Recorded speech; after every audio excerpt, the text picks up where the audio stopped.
Welcome back to the channel. I hope you're having a lovely day so far, but today we're going to be talking about the biggest dividend payment that I have received so far in my investment journey. Now, dividends are something that I've classically undervalued. When I first started the channel, I actually created a dividend portfolio. However, I quickly escaped that idea as I started chasing the higher growth, the faster rate compounding stocks, and so far that's done me very well. I'm down about 60% odd. However, what I've learned during these tougher times is that in a bear market, dividends are pretty useful, and I think that's quite an understatement. If the business remains profitable, retains a free cash flow that is positive and strong, then this is a business that's likely going to do very well over periods of economic downturns. Now, in my portfolio at the moment, whilst I do have a profitable company, the largest holding in my portfolio, Boohoo, is currently unprofitable and negative in terms of free cash flow. This is obviously a concern for investors, as obviously they aren't making money and investors want money as that delivers value to them as shareholders. Now, what I've learned here is that there is certainly a balance to take place. One of my biggest mistakes here is that I didn't buy a company with resilient profit margins. Now, that said, I do believe Boohoo will return to profitability. I do think they've got to do a lot of cost cutting, not necessarily in terms of quality, but through operational streamlining. And I do think there's a lot of ways that they can continue to build volume, because ultimately Boohoo is a business that has a lot of volume at the moment. And I really feel that those kind of companies are strong. Okay, sure, but how does this relate to dividends? Well, my other biggest portfolio, my other biggest holding, the only other holding in my portfolio is Games Workshop, and they've recently paid a dividend. In my portfolio, actually, I've received quite a feisty chunk. In this portfolio, you can see here that I've received a dividend of £77.40 in the last week. Now, that should be dead center of the screen for you, and you should be able to see that quite clearly. In total, this means in my 893 days of investing, I've made £467.29 in dividend income. Now, obviously, that's quickly overshadowed by my losses. However, when we realize that, I've only really been investing for 2 and a bit years, that is still quite a good amount to be building.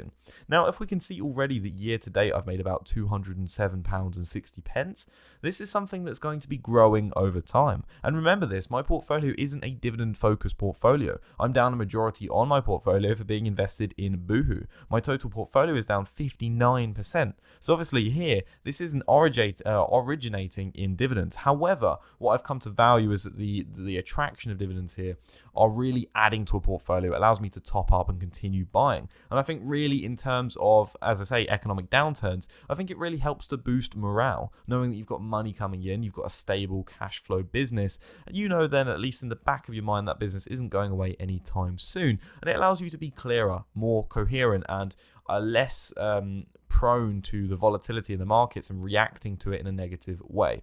Games Workshop at the moment actually have a dividend yield of about 3 and a bit percent. I'm not going to say 4.02% here because it is including 5 dividends. Sure, this is how much they've paid in the last 12 months or the trailing 12 months, TTM. We can obviously also see here that there are some or 2 in 1 quarter, and obviously they don't know quite how to map this. When we look at it in terms of a 12, if we go back 20 years here in terms of the dividend history, we can see that actually, it was very rocky initially. You can see here that they did cut it initially in the great financial crisis of 2008 to 2009, rebuilt it up, then completely suspended it in 2014, and then they've slowly but steadily been on a bit of a staircase, but they have been increasing it over time.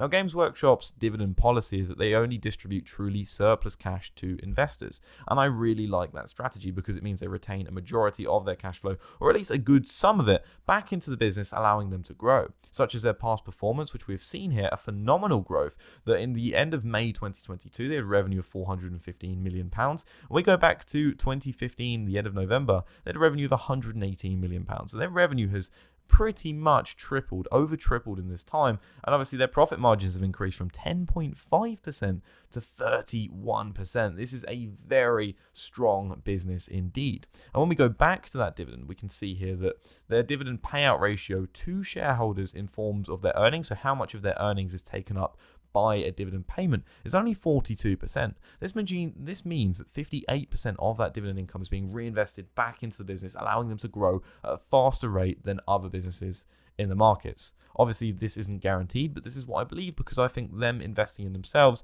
is a very strong method, as I think they're a very quality business.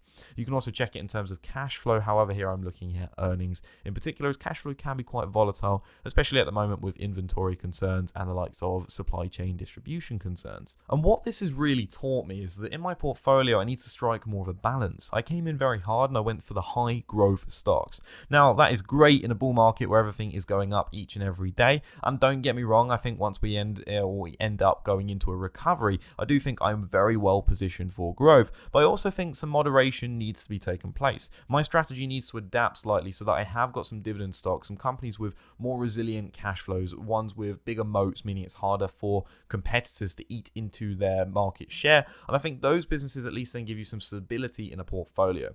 And then if you were really insistent on trading between these, you could own these more defensive, or at least these companies with a stronger position. And you could say, actually, okay, look, the markets are moving downwards. At the moment in my portfolio, Games Workshop is down 20%, but Boohoo is down 70%. I might, in a more logical way, go, okay, look, the market's down by a lot.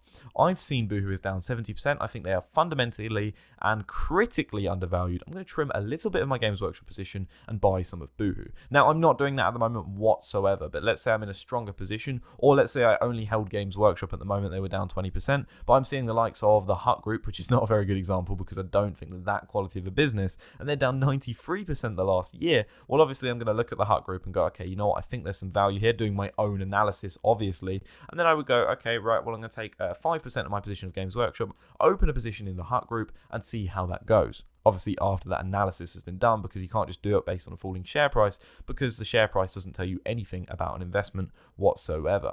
But I think that's a great way of therefore improving a strategy. And with that in mind, I'm actually interested in adding another stock to the portfolio. I figure at the moment I'm very much involved with consumer stocks, and that's not a very good thing. So I'm thinking, okay, how can I best diversify the portfolio without resorting to index funds, but also by getting a company that has a very, very strong moat? Well, I figure, what else am I frequently doing? What can I get a more clearer understanding of that doesn't really go out of my circle of competency, but it does mean that I have to do a little bit of extra research on the side? Well, it's actually a former holding of mine. I'm very much interested in reopening a position in the London Stock Exchange Group, and I think I'm going to give it some time, and I'm going to slowly chip into this position as I build more understanding, read their latest annual reports, and really get a big picture of it, because that's my advantage. My advantage with the consumer stocks is that I, as a consumer, have bought products from these companies and have good experiences with them. I'm therefore able to critically evaluate on maybe a qualitative level and understand the business as well as the financials. Now, I need to really understand London Stock Exchange qualitatively, and then I'd be happily be in a strong position where my conviction can be high. And that means if the stock drops by 20 or 30%, which let's say it won't, but if it does, then obviously that puts me in a position where I would know whether to buy or avoid. Now, there's a fun fact this week, and this fun fact is actually to do with goats. Now, these innocent-looking goats in the background here, what's up with them? Well, fun fact, actually, and I didn't think about this until I saw it, but goats actually have rectangular pupils.